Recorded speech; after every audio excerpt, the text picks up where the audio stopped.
हवाएं चल रही हैं, जानवर भाग रहे हैं, पंछी उड़ रहे हैं, ऐसा लग रहा है शादी नहीं हो रही है, प्रलय आ गई है।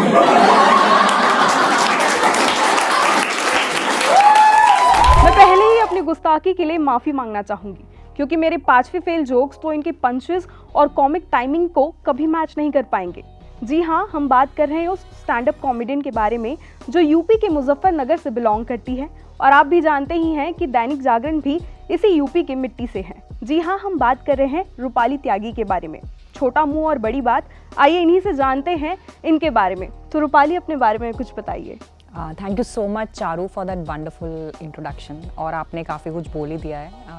मैं यूपी से हूँ और मेरा मोस्टली बचपन धामपुर, एक छोटा शहर है बिजनौर के पास, वहाँ पे, और मुजफ्फरनगर, 2 जगह पे बीता है। कई सालों तक यू वर एचआर, और एचआर से फिर आपने कैसे सोचा कि मुझे एक दिन उठ के बस लगा कि मुझे स्टैंड अप कॉमेडी में एंट्री मारनी चाहिए? नहीं, ऐसा एक्चुअली एक दिन उठ के नहीं लगा।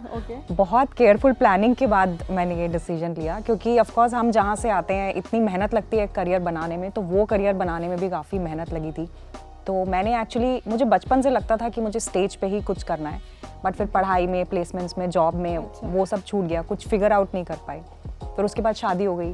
फिर शादी के 2 साल बाद फाइनली मैंने सोचा कि अब तो एटलीस्ट ट्राई किया जाए। पहला ओपन माइक था, वो बहुत अच्छा गया, उसमें मुझे काफ़ी लाफ मिल गया। अच्छा, ऑडियंस का रिएक्शन बहुत अच्छा मिल गया, तो वो मुझे बहुत अच्छा लगा, वो मुझे फीलिंग बहुत अच्छी लगी। ये 2015 की बात है। उसके बाद 2016 तो मुझे ये फिगर करने में ही लग गया कि पूरा प्रोसेस क्या होता है ओपन माइक का। फिर 17 से मैंने सीरियसली शुरू किया, तो अब मुझे ऐसे 7 साल हो गए हैं कॉमेडी करते हुए, और जॉब मैंने लास्ट ईयर छोड़ी है। तो इस दौरान आपकी फैमिली का क्या रिएक्शन था? मतलब फर्स्ट जब आप स्टेज पे गई और आप, मतलब क्या वो स्टार्टिंग से ही सपोर्टिव थे? और आपने जैसे बताया कि आपकी मैरिज भी हो चुकी है, तो आपके इन लॉज का क्या रिएक्शन था? ऐसा रिएक्शन शुरू में या कभी भी कोई ऐसा दिक्कत वाली बात नहीं थी, क्योंकि मैंने भी बहुत ही स्लो प्रोग्रेस किया है। कभी मेरा कोई डिसीजन भी इम्पल्सिव नहीं था। तो मुजफ्फरनगर में एक जोक है, कट्टे वाला। आप स्टार्टिंग के सेगमेंट में ही बताते हैं कि कैसे दिल्ली में वो कट्टे वाला जोक जो है वो ऑडियंस एक बार में फटाक से समझ गई, बट हैदराबाद या कोई दूसरी सिटी में लोग कट्टा मतलब रिलेट नहीं कर पाए। मतलब वो कैसा आपके अंदर वो थॉट आया इस जोक के बारे में? तो बहुत सारे एक्सपीरियंसेस तो अपने, मतलब comedy is all about your life experiences, या जो आपने सुना है, जो देखा है। अगर मैं नाड़े के बारे में कोई बात कर रही हूँ तो मैं पहले उन्हें बता दूंगी कि नाड़ा समझते हैं ना, और जब मुझे सबकी आंखों में वो रिएक्शन दिख गया कि हाँ नाड़ा समझते हैं, यही है कुछ और नहीं है, क्योंकि मुझे नहीं पता कि उनकी अंडरस्टैंडिंग कितनी है हिंदी भाषी, वो प्रॉपर हिंदी भाषी नहीं है। वही चीज़ मुझे एनसीआर में, दिल्ली में यहाँ पे थोड़ा रिलैक्स लगती है, कि क्योंकि नाड़ा समझाने की ज़रूरत नहीं है यहाँ पे।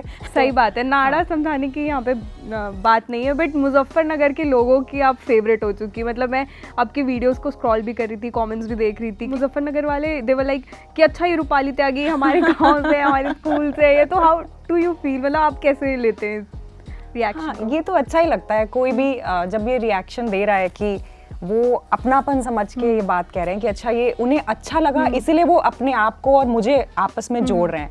अगर अच्छा नहीं लगेगा तो आदमी दूर भागेगा कि नहीं, हम नहीं जानते इसको, ये कहीं और से होगी। बट क्योंकि उन्हें मेरा काम, यही रिफ्लेक्ट करता है कि उन्हें मेरा काम अच्छा लगा, तो मुझे ये बहुत अच्छा लगा कि मुजफ्फरनगर वालों को वो ह्यूमर समझ में आया।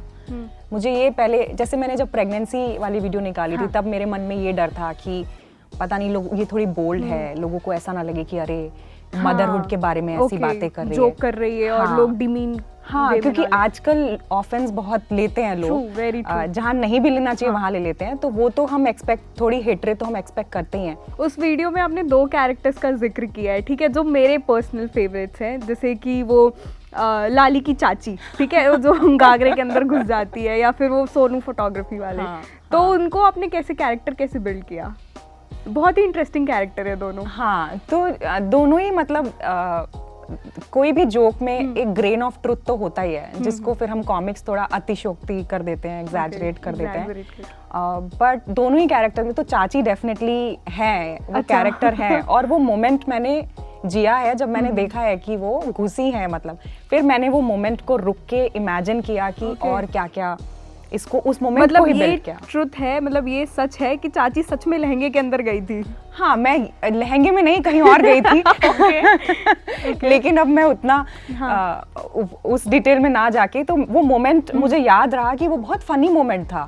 और ऐसे फनी मोमेंट हमारे छोटे शहरों में होते रहते हैं, मतलब लाइफ पूरी बदल जाती है। ऑलरेडी मदर्स इतना स्ट्रगल करती हैं कि जब शुरू के जो पहले 4-5-6 महीने होते हैं वो तो बहुत स्ट्रगलिंग होते हैं। हम बहुत सारी चीज़ें फिगर आउट कर रहे होते हैं कि बच्चा हमें, मतलब पहला बच्चा तो हमें संभालना भी नहीं आता, इतने सारे लोगों की हेल्प चाहिए होती है।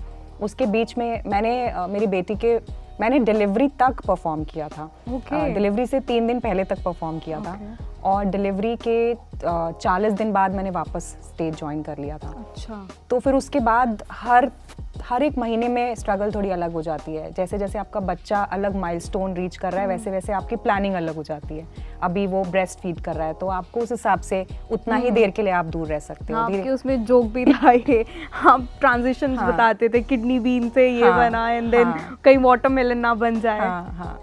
तो mostly that's a documentation of my experiences there. जहाँ पे ऐसे दिग्गज ऑलरेडी बैठे हुए हैं, जाकिर खान जैसे, बसी जैसे, और फिर वहाँ पे एक फीमेल कॉमिक का आना, तो मतलब क्या स्ट्रगल होती है एक फीमेल कॉमेडियन के लिए इस इंडस्ट्री में?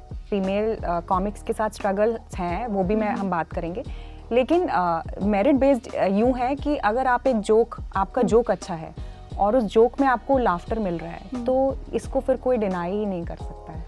तो फिर उसमें आप फीमेल हो, मेल हो, कोई भी और जेंडर हो, फर्क नहीं पड़ता है क्योंकि आपका जोक अच्छा है।